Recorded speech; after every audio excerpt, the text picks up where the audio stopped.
In a world where convenience and technology rule, we evolved an exquisite set of genes to interact with our environment, and suddenly we radically changed the environment. our health is at stake. We don't walk as much. We don't eat as many fruits and vegetables. It's clear that exercise is critical to human health. The phrase, use it or lose it, couldn't be more true. Something is missing, but there is a solution.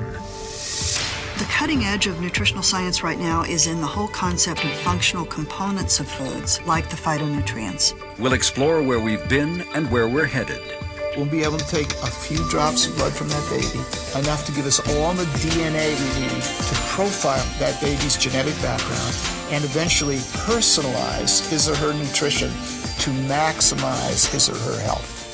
Hear from leading experts in the field. The Chinese, through millennium, have looked at the person, the body, mind, spirit, as a system, as a forest. Travel to remote regions of the planet that may still hold nutritional secrets. Explore the benefits of organic farming.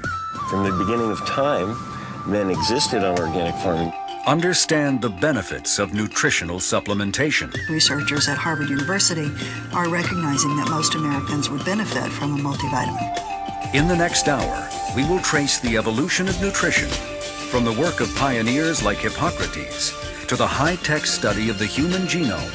And we'll see how Earth and humans have interacted in a symbiotic dance during our quest for nutrition. Earth, a living, thriving organism. From its soil sprouts a vast garden of nutrients designed to support the body with the necessities for life. There's a great unity among living things. Plants are uniquely able to take dirt and sunshine, basically, and create nutrients. Nutrients that the plant needs to survive, but also humans and animals need to survive, so that when humans and animals eat these plants, they get these nutrients, these essential nutrients that they cannot make for themselves. In the Australian outback, Aboriginals have thrived off of nature's bounty for over 40,000 years. Using the process of trial and error, they have figured out the best sources of nutrition for healthy living.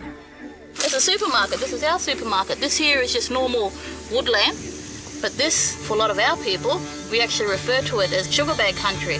So all around here you get all these different habitats, and that we get our foods from all different areas. We know the seasons. There's about 4 seasons that comes every year. The seasons tells us, or the wind tells us what to get. And now the new generation is growing up, and they're doing the same thing because the elder people are telling them what to do during the seasons. Throughout time, and in all parts of the world, people have managed to thrive on whatever foods were available. Even though the foods available at different points in time and in different parts of the world are immensely diverse. This one here is bush grape. Normally what we do is you just pick it straight off the plant and eat it. A beautiful colour in it. Our Aboriginal friends know very little about food science and food nutrition. However, over the course of millennia, they've worked out what materials of food they need to eat. When they began to domesticate and cook, they began to use roots. But up to that time, they used a lot of green leafy vegetables, huge amounts of green leafy vegetables. So they got a lot of antioxidants, vitamins, and minerals in their diet. They got very good protein from the meat and fish. Sadly, a byproduct of the modern age is its effect on indigenous populations. As cultures assimilate into modern society, eating habits have become more westernized. Today in Australia, Aborigines live in cities where they fall prey to the lure of nutritionally deficient foods. For many, the result has been debilitating. I went up to the doctor and told, can you check my blood, sugar blood? And one of the nurses checked me up and told me that I had diabetes. So the food industry has become too efficient really at doing this, to our detriment nutritionally. And unfortunately it looks as if the Aboriginal people have also, with the advent of Western man into their society, they've taken up these trends too. And their nutrition is now suffering as a result. And that's unfortunate. Today, science is just beginning to understand how to maximize what the Earth has given us. But it has been a long road of hits and misses for the pioneers in food science. One that started thousands of years ago when the quest for nutrition came out of the forest and into the hands of science. Before traditional science, both Chinese and Ayurvedic medicine worked on the premise that food was essential to well-being. The Chinese concept of health is having enough reserve to maintain flow and balance in our environment. Nutrition is a big part of it. To eat appropriately the right kind of foods. I think only about the time of the rise of the Greek civilization, about 2,500 years ago, as man began to first acquire the tools that today we call science, did people start to think formally about the way their bodies interacted with the earth. And food was very important. One of the first scientists to make the connection between health and nutrition was Hippocrates, the man we now call the father of modern medicine. In the 4th century BC, Hippocrates went against the traditional thinking that the cause of disease was a curse from a higher power. He was one of the first to understand and articulate the fact that what you eat, what goes into your body, has a very dramatic effect on your health, and that when your health begins to fail, food is one of the first places to look for reinforcement. Hippocrates, one of the great early physicians, always advised his students, think first about how you can treat your patient with food rather than with medicine. The appeal to what the earth provided naturally was the cornerstone of early medicine. For the next 24 centuries, the search for a tangible connection between food and health became one of the great challenges facing Western science. During the mid-1700s, as Western Europe continued to send their great ships around the globe on a quest of discovery, a landmark breakthrough was made that changed the course of nutrition. It was not only what went into the body, rather what did not. The first great laboratory for studying human nutrition were the great sailing ships that went on voyages for a year or more around the world, representing the British Navy perhaps, or the Portuguese Navy, because it was there that those sailors were deprived of most things that the earth had to offer. At sea for months at a time, sailors would quickly consume their ration of fruits and vegetables. They had precious little in the way of variety to eat. They ate hardtack, which is kind of like biscuits made out of refined flour. They started out with some whole foods as supplements to that, but by the time they'd been out for a few months, they ran out of all that stuff. What often resulted was widespread disease. One of the most common afflictions was scurvy, a painful disease that claimed thousands of lives. What you get from scurvy is you bleed. Your teeth fall out, your gums bleed, your tissues bleed. Physicians on the ships and in the ports of call studied the diseased men. One of these doctors was a Scottish physician named James Lind. Dr. Lind saw a link between the lack of fresh food and scurvy. He instructed the sailors to eat certain fruits. Men who had 2 oranges and 1 lemon a day had a complete remission of the bleeding gums and the loss of hair and other things that were going with the disease that today we call scurvy, which 200 years later we figured out was vitamin C deficiency. Limes were also used to treat scurvy. Because of Dr. Lind's work, British Parliament ordered its sailors to drink lime juice daily, and ever since the British have been referred to as limeys. Soon, scientists began to look at other elements in the food chain. In 1840, German physician Dr. Justus Liebig theorized that plants were pulling nutrients from the air and the soil. Justus Liebig was probably the real first pioneer in understanding that there were things that we couldn't see, there were things that we hadn't yet described that had to be in the soil, that the plants must be drawing up out of the soil, that the animals must be eating, and either humans, either through directly eating the plants or eating animals, were bringing essentially invisible, unknowing things into our body. Dutch physician and future Nobel Prize winner Christian Eijkman took the early nutritional discoveries to the next level. Working on the island of Java in 1893, Eijkman studied the nerve-related disease beriberi, which plagued the islanders. Eijkman examined the islanders' diet, which consisted mainly of brown rice. What he discovered was when the islanders processed the rice from its natural state, they became ill. There came a time during civilization and processing of foods when they learned to polish off the brown outer coating of the rice, and white rice became very popular.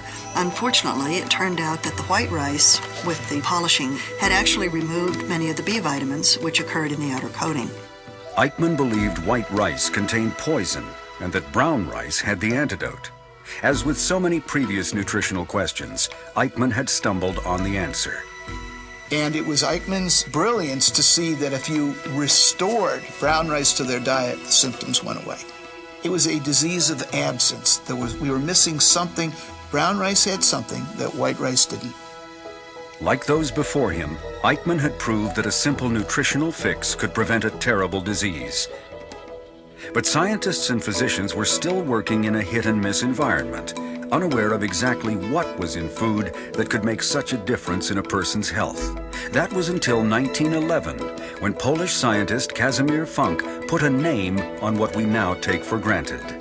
The term vitamin did not exist until about 1912, although many functional effects of nutrients were recognized hundreds or even thousands of years earlier. What wasn't there yet, the piece of the puzzle that wasn't there yet, was what today we would call biochemistry.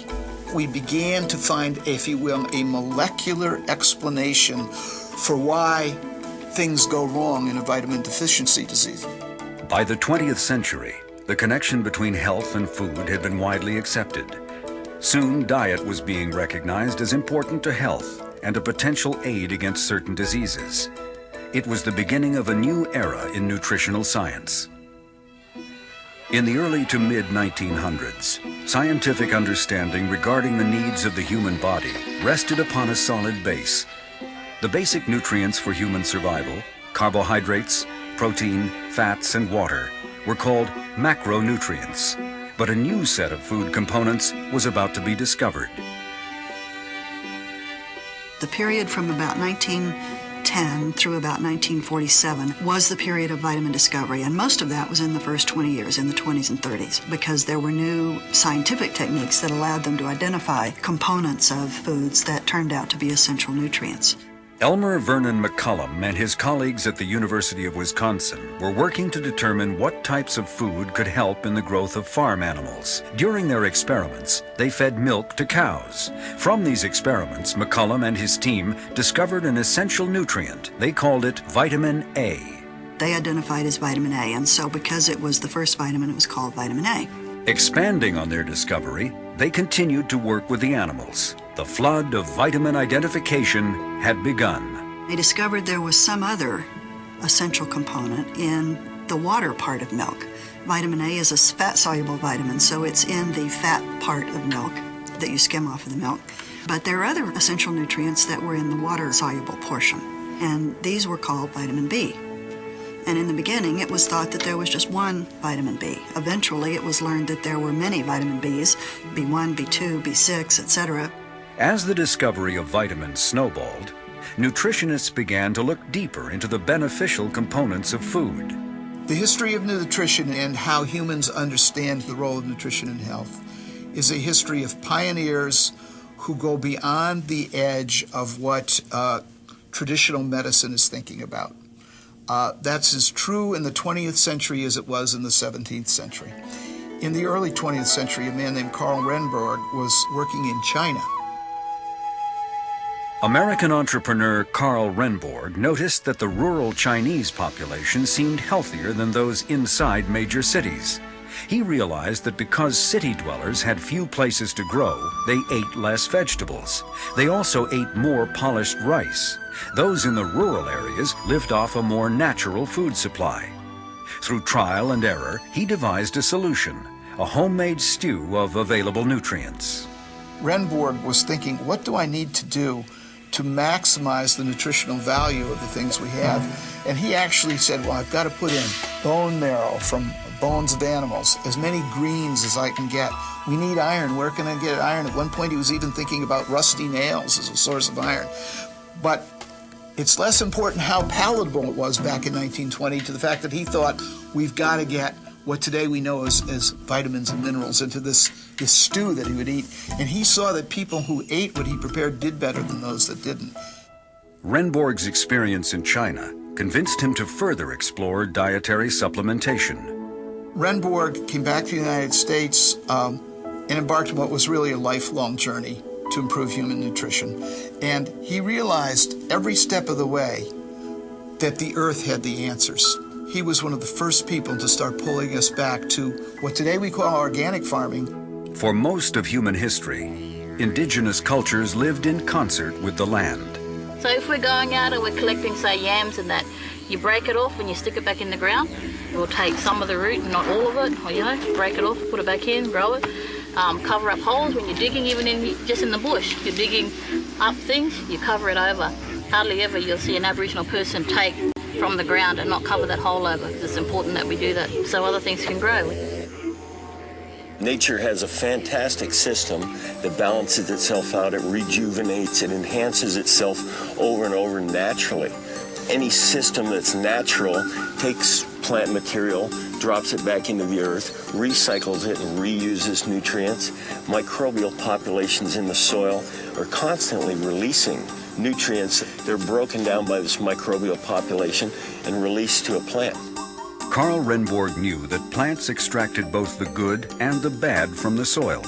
So instead of using pesticides to control insects, he used more natural organic methods. One of the methods that we can use in organic farming to control insect problems is the use of beneficial insects.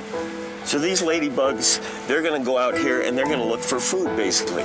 The food that they like is an aphid.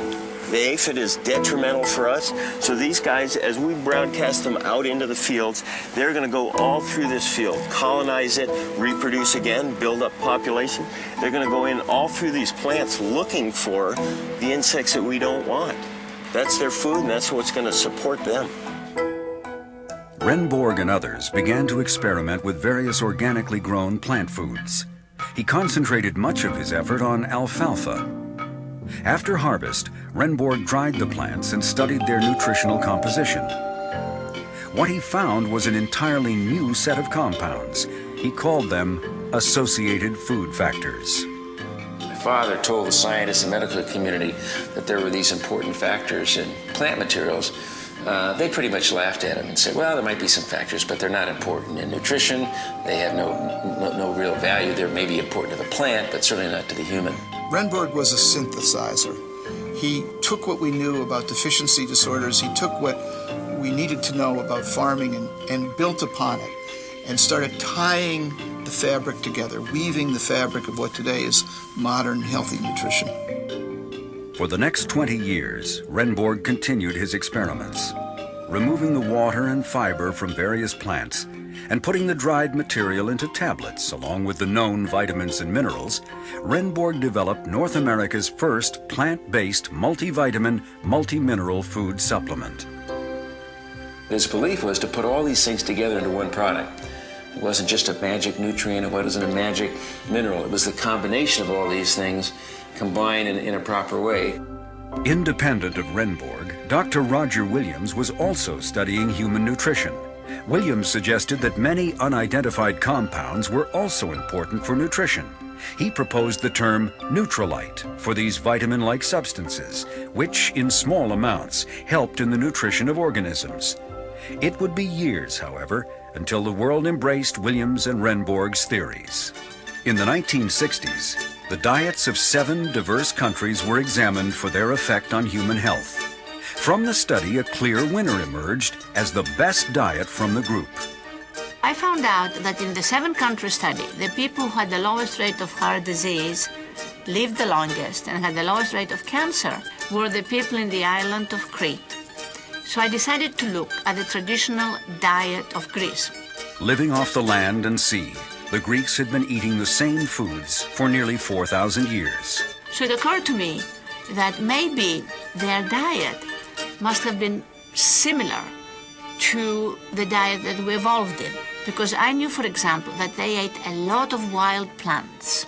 Dr. Artemis Simopoulos took the results of the 7-country study and combined it with her own work on another food component, essential fatty acids. You can think of them as messengers that give the proper advice to the cell to carry out normal metabolism. There are 2 families of essential fatty acids, and they're called essential because the body cannot make them, so we have to get them from our diet. And the 2 families are the omega-6 and the omega-3, and they get their names from their chemical structure. During evolution, these 2 essential fatty acids were balanced. In today's typical Western diet, omega-6s are found in vegetable oils made from corn, sunflower, and cottonseed. Omega-3s are most abundant in cold water fish. The key to good health is a balanced ratio. Greece, of course, has one of the best ratios, is about 2. The Japanese, because they eat a lot of fish, they have one of the best ratios, 4:1. The Japanese have another distinction that sets them apart. On the island of Okinawa, there are more centenarians per capita than any culture on Earth. On average, Okinawans eat 7 servings of fruits, vegetables, and whole grains per day, and 3 servings of cold water fish per week. To wash it all down, they drink 6 cups of green tea per day. The result is a people with healthier arteries, with one of the lowest rates of cancer in the world. By the late 1970s, nutritional science had become an accepted practice worldwide. In the United States, the government published several reports praising the benefits of a plant-based diet. A report called Diet and the Killer Diseases that was published in 1976 demonstrated that improvements in dietary habits could actually reduce the risk of cancer, heart disease, osteoporosis, and other killer diseases. The estimate has been made that about 35% of chronic diseases are due to dietary habits and to other lifestyle habits, including smoking, not getting an adequate amount of physical exercise, or eating a poor diet. The pioneers of nutrition had been scientifically accepted, but the quest for nutritional knowledge continued. In 2004, we continue to pull our nourishment from the Earth's soil. And as we continue on our quest for nutrition, science has determined that the simplicity of nature still offers the most complete nutrition for optimal health. One of the really interesting things about nutrition is that all kinds of populations all over the world manage to get adequate nutrition, although they have hugely varied diets. A society living in primitive conditions where all of the foods they eat are whole foods, it works out. These foods have nutrients in them that protect the plants and that help the plants grow. If they're animals, they have nutrients in them that help the animals grow. And then when the people eat them, they get that same benefit. So it all worked in kind of a natural interaction for thousands of years before anybody knew about nutrition. Nutritional science has yielded critical clues in the understanding of how natural foods maintain our health. The basis for this understanding is that vitamins are a cornerstone for nutrition. Vitamins have a real range of functions within the body where without it you can't make the body work properly. It's a bit like trying to drive a car without wheels. It just won't go anywhere. And that's the way that vitamins work. They help the biochemical processes in the body to make it all happen.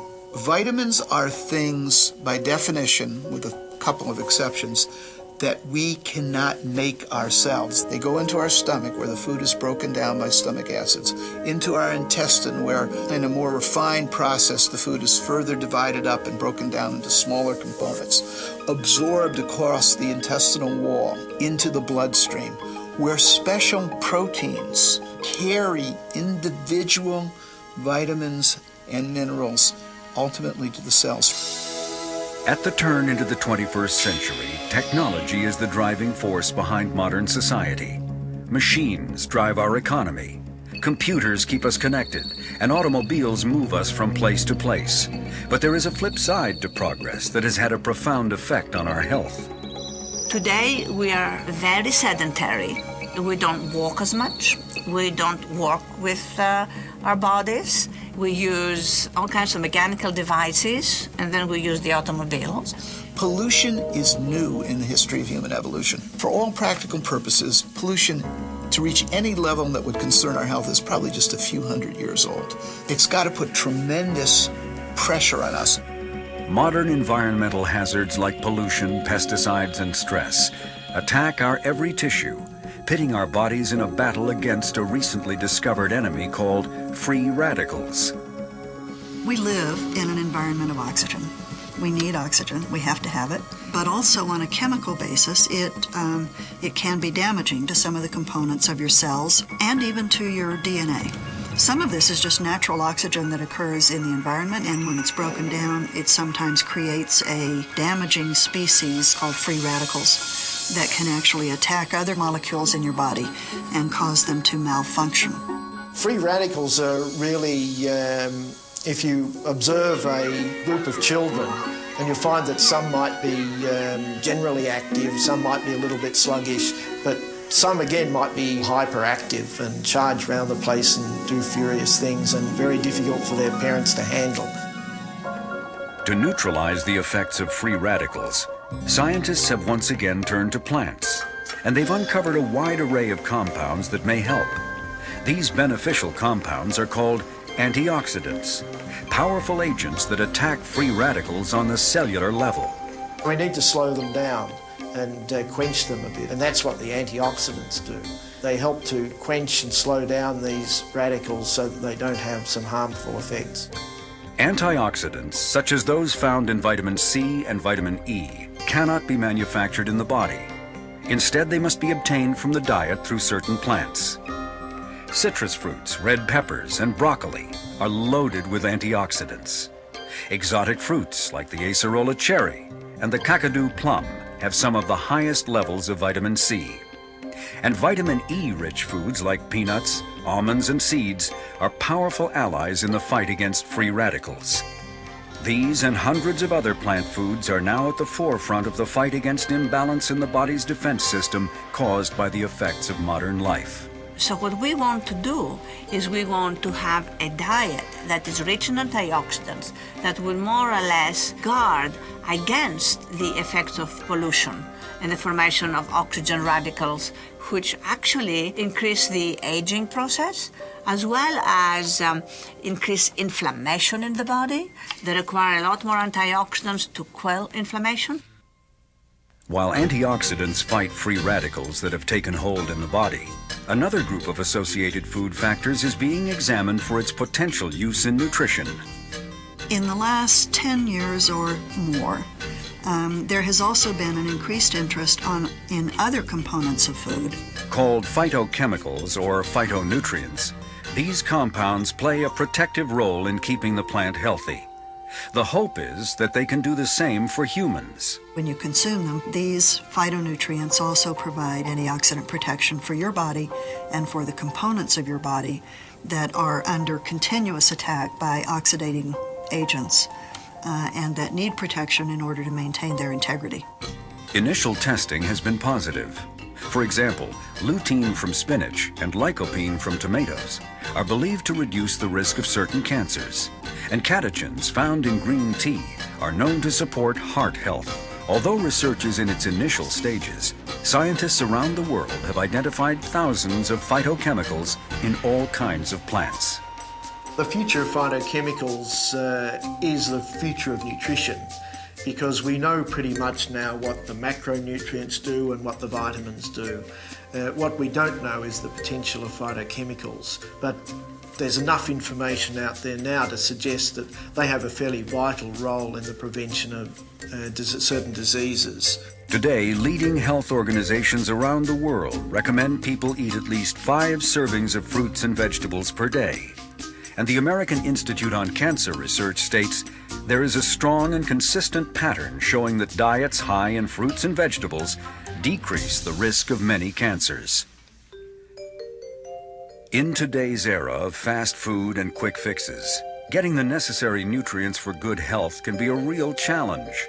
From quickly prepared processed foods to fruits and vegetables grown in nutrient-depleted soils, making the right choices can be baffling to even the most health-conscious. Every day you're bombarded with either the right signals or the wrong signals. And that already show in our kids. We're seeing type 2 diabetes in young people. And I would say nutrition is a major part of it. But as people are becoming more sophisticated about their diets and the need for exercise, nutritionists are looking to new ways to satisfy our appetites for healthy food products. The result has been the blossoming of an entire industry dedicated to supplementing the diet with vital nutrients.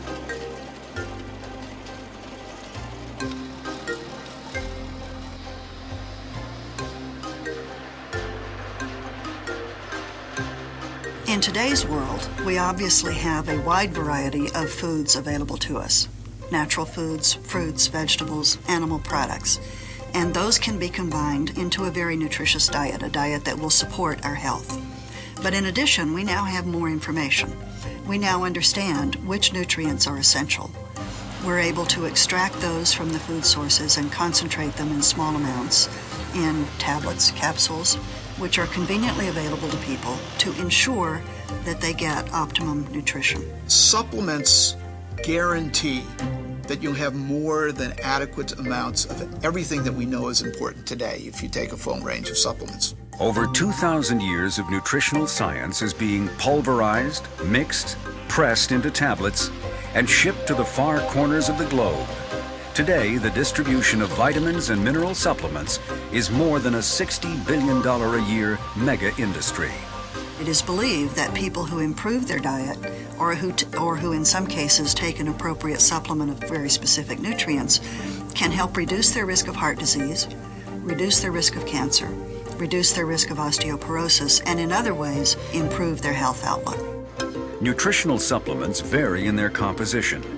Synthetic supplements isolate specific vitamins, while natural supplements made from concentrates or extracts contain vitamins, minerals, and phytonutrients. Both types of supplements come in tablets and capsules, but the industry is working on a variety of new delivery systems. Certain people are not too keen on plant foods, fruits and vegetables.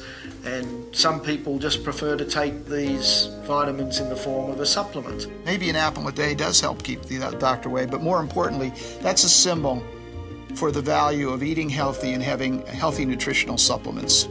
After all, many nutritional supplements just take what's in good fruits and vegetables and concentrates them for you. While most everyone can gain from either type of supplement, certain people can benefit more than others. If you're not going to eat fish 3-4 times a week, then you really need to take the supplement. There is no difference in terms of the effects of omega-3 fatty acids, where you take it in the form of a supplement or you take it by eating fish. Supplements can also aid those trying to lose weight. Calorie-controlled diets can make it difficult to get all the necessary nutrients. By taking supplements, dieters are assured to receive proper vitamin and mineral levels in the body. If you eat too much food, you just absorb too many calories with it and you become overweight. And perhaps this is a role where supplements and herbals can play a part, where you have extracts of the important components of the food without the heavy calories and the excessive weight. Another group of people who can benefit from supplements is the elderly. Supplements ensure that the elderly, who are more prone to nutritional deficits, get the nutrients their bodies need.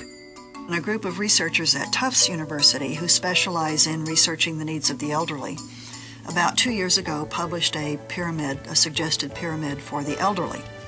And this pyramid also makes certain changes in the content of the pyramid, but then adds to the top of it a little flag. And the flag is to remember to take their supplements.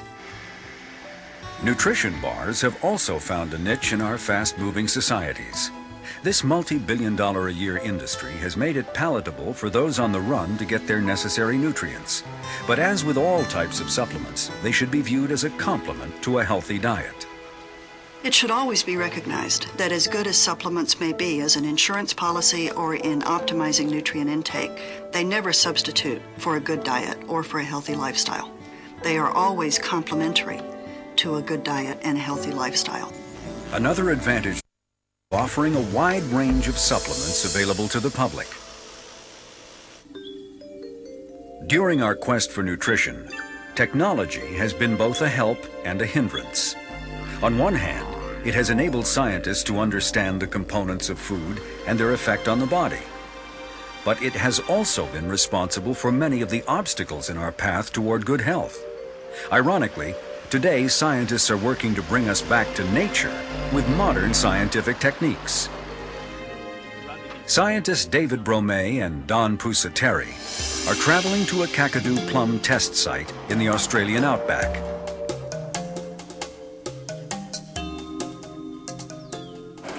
There's some rivers up there. It's our natural grazers out there.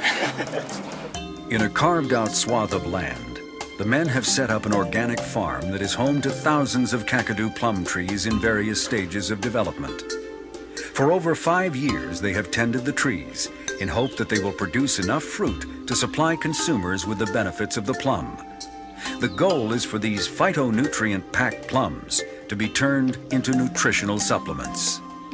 This is a fascinating point where foods that haven't yet been developed are suddenly being looked at from a Western perspective and seeing what the value is in them. To me, it's the marriage of primitive foods that haven't been adulterated by Western hybridisation of products, nor has it been diluted by the use of synthetic or artificial chemicals. So you've got the raw product that's been used for thousands and thousands of years, and here it is, we've got in an orchard. The Kakadu plum was originally known, probably most notably by the indigenous people, as being a fruit with characters which are very beneficial to health.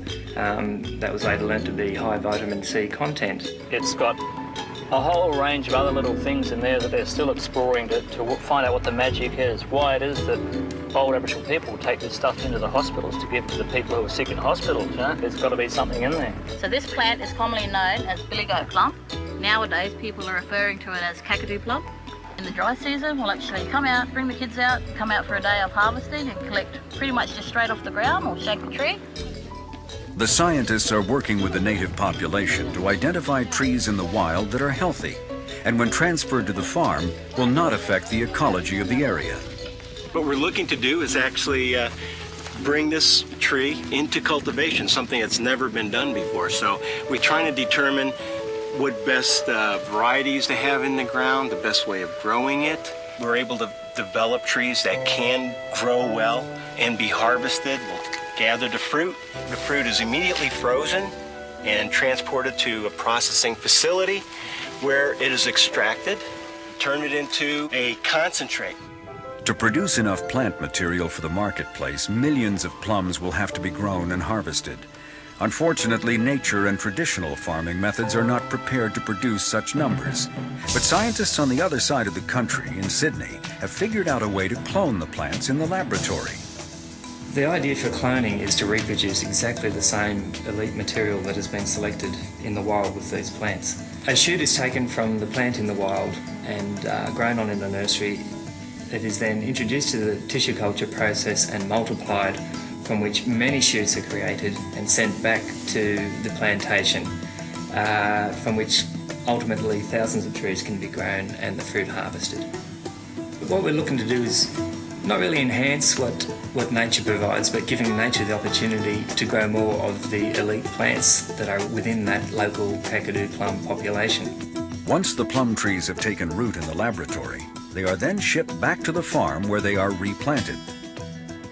We've gone the full circle. This is great.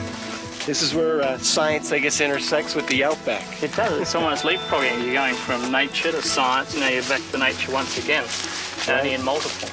And in a few years, ideally, we'll be producing fruit off of these tissue culture plants, and it'll be very high vitamin C fruit that we're producing.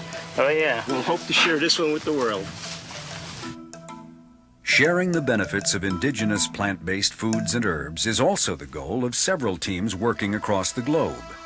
In Siberia, Rhodiola rosea has been used for centuries as an energy elixir and appetite suppressant. In the Republic of the Congo grows Aphramomum stipulatum. This herb in the ginger family has been used for centuries to promote male fertility.